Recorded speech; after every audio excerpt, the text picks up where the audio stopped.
September 8th. The monster tells Victor that after escaping the city, he finds himself in a hovel attached to a cottage in the countryside.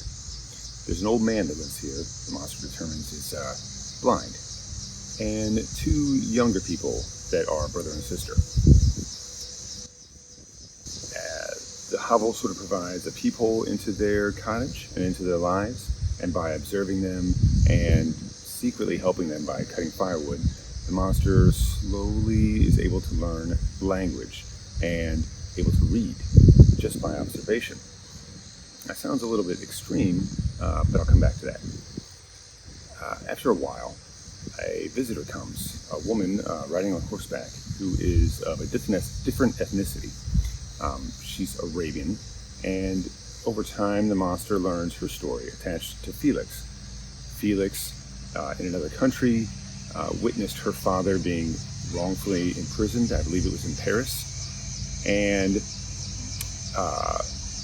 he felt it was a travesty of justice. And so, in contact with his daughter, he was able to assume that this Sophie's father, who is in prison in Paris, had wealth that he could provide Felix if he was able to be freed.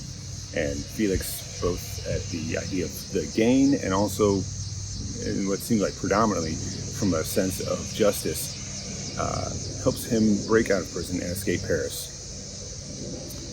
Felix then goes into hiding in Italy with Sophie and her father, and Felix's family, his father and sister, are like go into hiding. His father and sister are discovered and put in prison. Felix goes back to Paris and turns himself in hopes of freeing them, but they're not freed. They're not tried until 5 months later, and they essentially are all going to, I want to say that Felix is somehow able to escape. Or no, I'm sorry, that's not true. They are, their fortune is claimed, and they are banished from the country. They go to live in Germany, which is where the monster encounters them. Sophie and her father, meanwhile, are in Italy, and her father has no intention of actually giving his daughter, who is of a different ethnicity and religion than Felix, to marry this young man, which he sort of promised. But he has to go on the run and leaves. Sophie's caretaker in Italy, who is supposed to watch her, and then she's supposed to escape with her father's fortune later, dies, and his wife sends Sophie, I think it's Sophie, I'm sorry, I keep saying it wrong, off to Germany to find Felix, where they reunite, and the family that the monster was watching before, which was always depressed and in poverty and couldn't understand, is now joyous and celebratory. So that's a little bit of what's happened. It's a lot.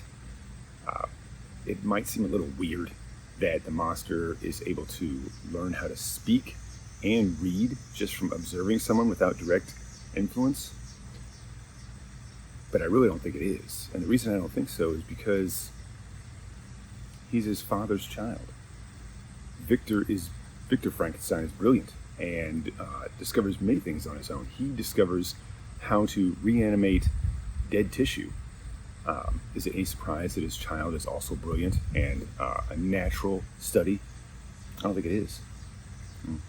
Anyhow, and one final observation, something sort of a thing that occurred to me right before I recorded this, is that yes, the monster is always called the Reg or monster, but he's never given a name, which further supports the fact that Victor is an absent father.